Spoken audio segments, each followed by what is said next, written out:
Supaya orang Arab tahu dah pun tu ikram beliau memuliakan tetamu.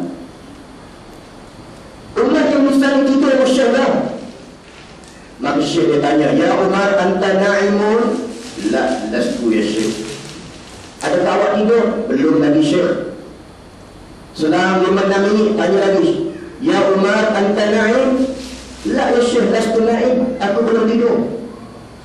Sudah 2-3 minit tanya lagi, akhir tak jawab kawan tu. Nah, dia nak tanya, awak dah tidur? Belum. Awak tidur? Belum. Lah, dia tak jawab. Bila tak jawab, dia ingat ke umat ini misalnya dah tidur dah. Maka Imam Hasan Banna dah dibangkit pelan-pelan.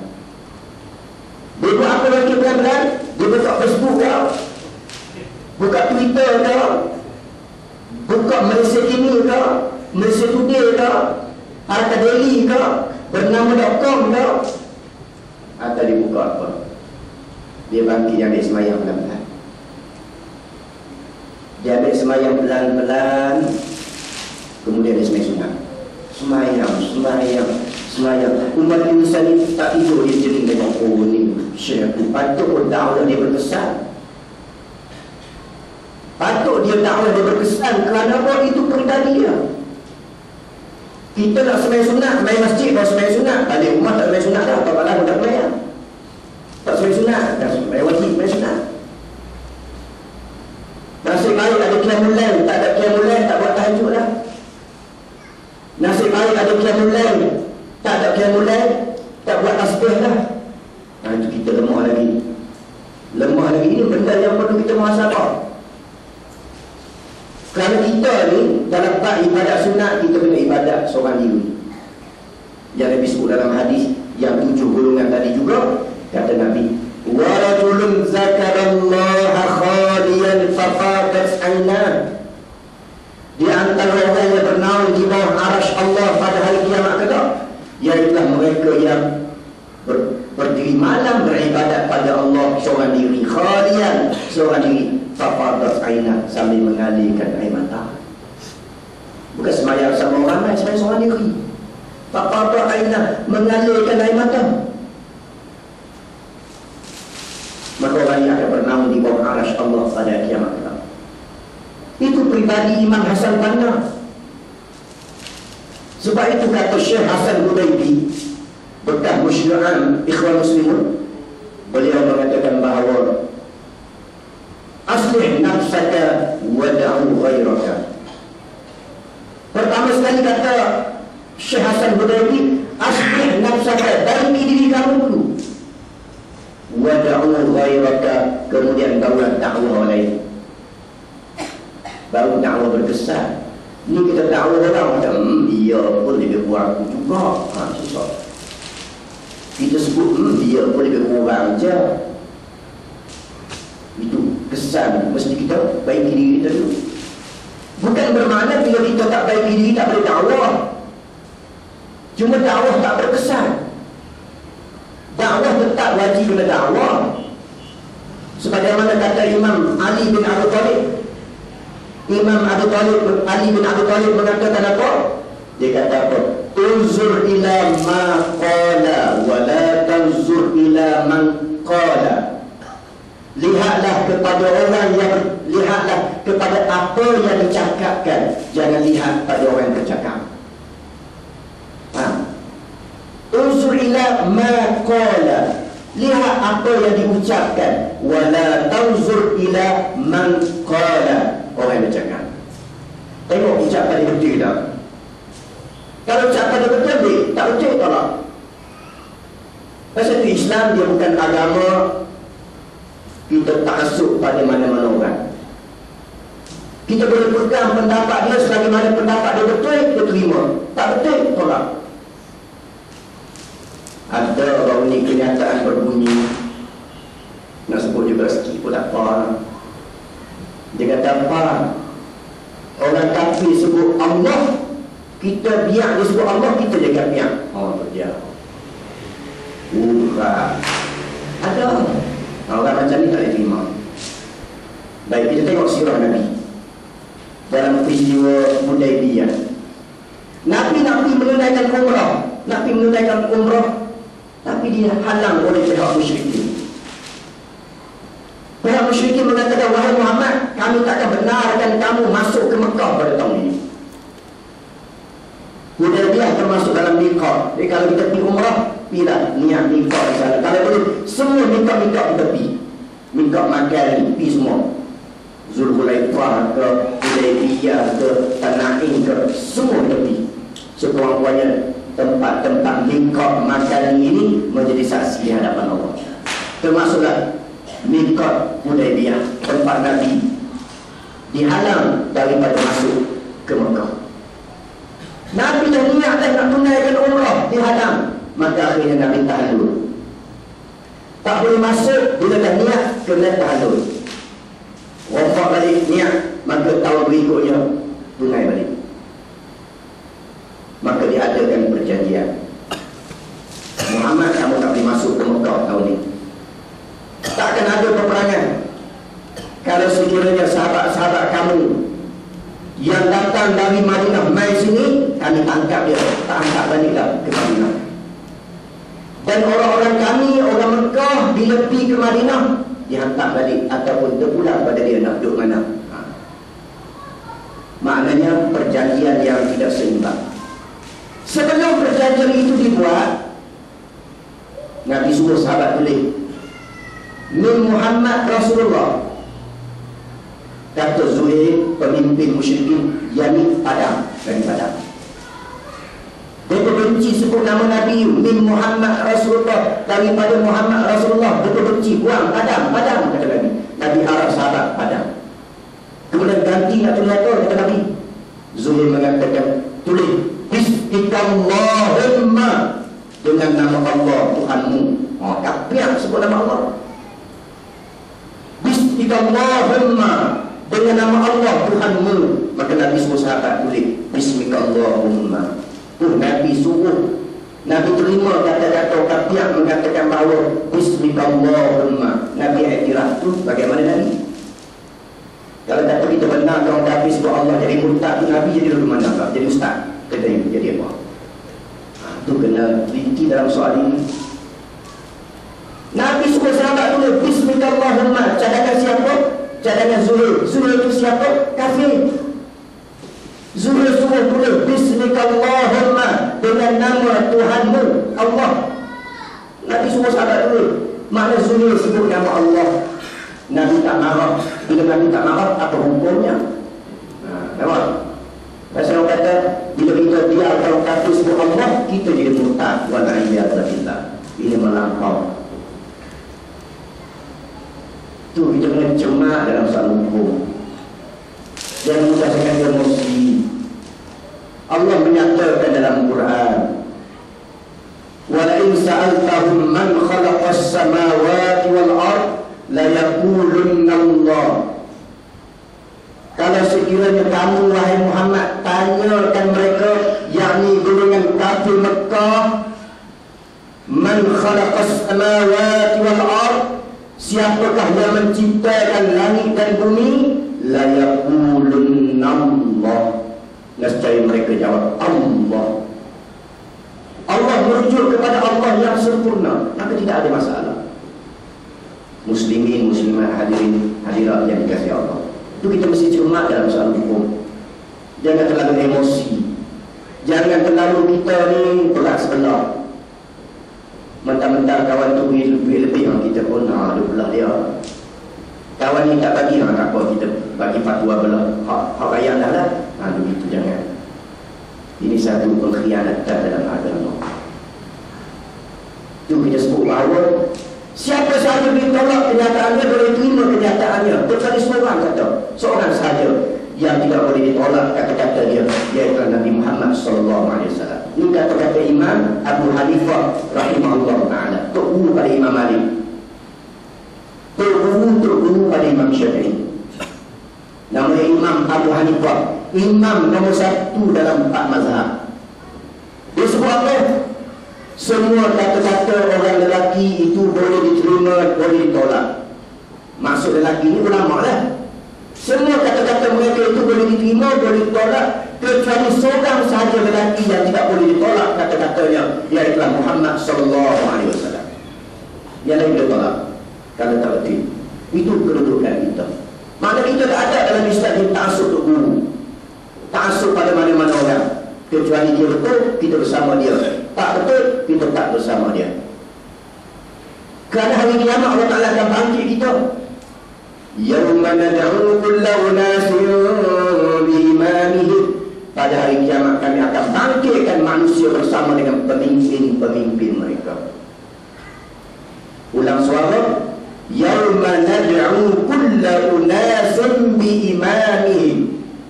Pada hari kiamat manusia akan dibangkitkan bersama dengan imam-imam, yakni pemimpin mereka. Kalau imam dia betul, alhamdulillah. Kalau imam dia tak betul, na'udzubillahi min dzalik. Imam dengan makna orang yang kita ikuti. Itu kita ikuti imam. Ke imam Allahu Akbar, kita Allahu Akbar. Jangan pula ke imam Allahu Akbar, kita sami Allahu liman hamidah. Itu makna tak ikut imam. Maka luar daripada sembahyang pun kita ada imam juga. Maka kita pastikan imam itu mesti imam yang betul. Kalau tengok imam ada tak cicak ikut juga, tak sah sembahyang. Kalau tengok tu imam tak ada baju koyak, nampak betis perah, kita ikut juga, kita pun tak sah sembahyang. Maka begitulah imam di luar sembahyang. Kalau tak betul, kita mufarakah ikut imam lain. Itu baru nombor 2. Nombor 3. Nombor 3 kata Nabi, nak dapat halawatul iman ini, wa an yakraha an ya'uda bil kufri kama yakrahu an yuqzafa fin nar. Yang ketiga kata Nabi, kita mestilah menjaga iman kita. Kita benci kalau diri kita dicampakkan, kita benci kalau kita murtad. Sebagaimana kita benci kalau diri kita dicampakkan ke dalam api neraka Allah. Dengan makna kita akan jaga sungguh-sungguh iman kita. Dengan makna kita akan sanggup mati kerana iman, daripada hidup menggadaikan akidah. Kerana apa? Kerana apa yang disebut oleh Nabi ini pasti berlaku. Ucapan Nabi adalah wahyu. Wa ma yantiqu 'anil hawa in huwa illa wahyu yuha. Nabi Muhammad tidak bercakap sesuatu kecuali wahyu daripada Allah. Walaupun dalam bentuk hadis Nabi. Di antara ucapan beliau dalam hadis yang diriwayatkan oleh Imam Tirmizi, nak ringkas ni. Ini sahabat-sahabat lapang, saya pun lapang juga. Ya, nak dengar lagi depan ni ada qasidah tidak apa dengar ceramah dulu. Kalau dengar qasidah dulu, main ceramah saya pula. Kalau dengar ceramah dulu, dia qasidah insya-Allah dia tunggu sampai habis. Itu kita punya ada cara hikmah dalam berdakwah. Itu kata Imam. Imam telefon kata bagi ceramah dulu. Saya kira mereka sambil-sambil dengar khutbah boleh makan nasi. Tak apa. Itu kata Imam, hikmah dalam berdakwah. Baik. Kata Nabi dalam hadis riwayat Imam Tirmizi, badirul a'mal kaqita'il laili muslim. Yusbihur rajula mu'minan wa yumsi kafiran wa yusbiha mu'minan wa yumsi kafiran yabi'a dinahu bi'aradin qalilin minad dunya. Kata Nabi, segeralah kamu mengerjakan amal-amal soleh sebelum datang kepada kamu ujian, fitnah dalam urusan agama. Pada waktu itu seseorang itu paginya Islam, petang kafir. Petang Islam, pagi besok kafir. Yusbihar rajula mu'minan wa yumsi kafiran wa yumsi mu'minan wa yusbihar kafiran. Itu yang sebut bahasa Arab tu, kalau dia orang tak tipu. Buat bahasa Arab. Baik. Boleh kata yang Ustaz ni terjemah lain pula. Tu saya kan saya tak terjemah tu, bahasa Arab tu baru tahu. Ni kawasan pondok tak terjemah apa? Ni kawasan pondok Sungai Bakabi. Saya pada sahabat saya Ustaz Salmi, sama-sama mengaji dulu. Sama-sama mengaji kecil-kecil dulu di pondok Kelas Tungguk Kota Baru Kelantan. Ustaz Salmi Suhaimi Al-Bakabi. Kawan tu. Hanya dia terkenal ya. Sama mengaji Kelantan dulu ni. Kasih tumbuk. Dia gorengkan kering, saya gorengkan kering. Dia masak saya kampung, saya pun saya kampung. Habis itu Salmi Suhaimi. Sahabat jumpa dia, oi hang kau kau lama. Sahabat lama sama-sama ngaji di Kelantan. Kata Nabi, akan berlaku fitnah dalam urusan agama ini. Pagi Islam, petang kafir, petang Islam, pagi kafir pula. Nauzubillah. Nauzubillah min zalik. Kita cukup bimbang dengan suasana ini. Bimbang takut kali itu berlaku pada diri kita. Kerana kafir itu boleh berlaku dengan ucapan, perbuatan, hati. Perbuatan boleh jadi kafir. Sembah yang lain kepada Allah. Yang ini insya-Allah tak buat. Ucapan sebagaimana Syekh Muhammad Nur Ibrahim dalam kitab Mustika Hadis jilid pertama disebut. Di masjid ini wallahu a'lam baca dalam Mustika Hadis. Kalau baca jumpalah bab akhir dalam Mustika Hadis jilid pertama. Syekh Muhammad Nur Ibrahim mengatakan, siapa yang mengatakan bahawa Nabi Muhammad jilat jari ketika lepas makan kotak jadi murtad. Siapa mengatakan bahawa kalau dilaksanakan undang-undang Islam tak boleh buat jalan raya, jadi murtad. Siapa mengatakan bahawa bila larangan azan dikumandangkan, dia kata anjing dah melolong, jadi kafir. Siapa yang mengatakan Nabi tak potong janggut pasal zaman Nabi tak ada pisau, jadi kafir. Siapa yang mengatakan bahawa kalau dilaksanakan undang-undang Islam boleh makan sup jari, jadi kafir. Syekh Muhammad Nur Ibrahim Mustika Hadis jilid 1 bab akhir yang dikeluarkan tahun 1973, yang dikeluarkan oleh Jabatan Perdana Menteri Malaysia, yang disain oleh Tun Abdul Rashad. Ada bagi dia belakang. Itu keadaannya. Ketimbang ucapan, perbuatan insya-Allah. Takkan kita berulang di masjid di sembah tokong pun, tapi ucapan dijaga. Hati satu lagi, hati insya-Allah takkan berbolak balik, tapi lidah yang dijaga semua. Timbang takut kata-kata yang menyebabkan kita wasa'at kita walayat kita. Tambah lagi dunia akhir zaman hari Nabi sebut, kenapa umat Islam begitu sekali iman mereka itu lemah. Islam pagi petang kafir, petang Islam pagi kafir. Kata Nabi, yabi'adinahu bi'aradun qalilun minat dunia. Dia menjual agama dia demi kepentingan dunia yang bersifat sementara. Senang kata, Ustaz Ismail Kamu disebut lagu itu senang. Al-pulus fid dunia wal mampus fil akhirat. Itu dia. Cari pulus, cari kepentingan dunia, tak apalah soal akidah. Kemudian yang penting kaya, yang penting kedudukan, yang penting senang. Islam ni tak apa. Akan tak khususan ini. Kerana ucapan Nabi mukjizat dalam mukjizat berlaku. Nabi sebut kota Konstantinopel akan dibuka dah. Nabi sebut akan berlaku perang di Teluk, dan berlaku perang Teluk. Tiba-tiba apa yang Nabi sebut macam ni kita tak boleh percaya, siapa kita? Kerana ucapan Nabi yang merupakan wahyu daripada Allah Subhanahu Wa Taala. Kerana kita kena waspadalah, jagalah diri kita daripada perkara-perkara yang boleh merosakkan akidah kita. Maka ayolah kita ketika mana kita sambut peristiwa Maulid Rasul ini, kita melahirkan cinta sayang kita kepada Nabi SAW yang tidak terhingga. Saya suka nak satu cerita bentuk bagaimana bila Nabi berperang, tiba-tiba sahabat Nabi berperang menang dalam peperangan, mendapat harta ghanimah, harta rampasan perang. Lalu harta ghanimah itu diberikan kepada penduduk Mekah lebih banyak berbanding penduduk Madinah, menyebabkan penduduk Madinah mengungut.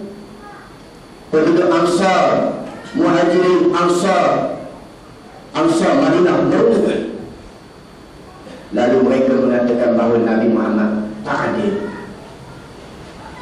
Kita dah beri negeri pada dia untuk rentok. Kita sanggup terima Nabi daripada Madinah main menumpang negara kita kita telah menang, dapat ghanimah diberi kepada penduduk Mekah, kita diberi sikit saja. Tak adil Nabi kata penduduk Madinah. Maka runutan daripada penduduk Madinah ini diketahui oleh Nabi. Maka Nabi panggil penduduk Madinah, mai. Penduduk Mekah ke tepi, mai. Penduduk Madinah semua yang hadir penduduk Madinah dan sahabat-sahabat besar seperti Abu Bakar, Umar, Utsman ini hadir sekali.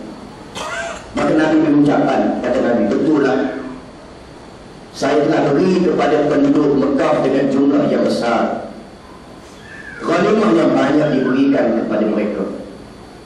Kerana sesungguhnya mereka ini kebanyakannya di kalangan orang yang baru masuk Islam. Mereka masih lemah lagi.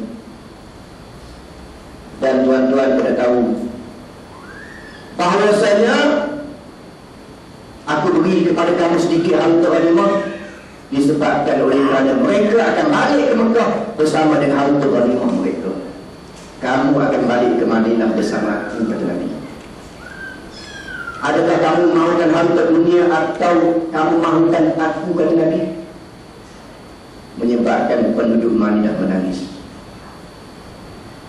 Mereka mengatakan, ya Rasulullah, kami rela tidak dapat ghanimah pun tak apa, asalkan kami dapat bersama kamu, wahai Rasulullah.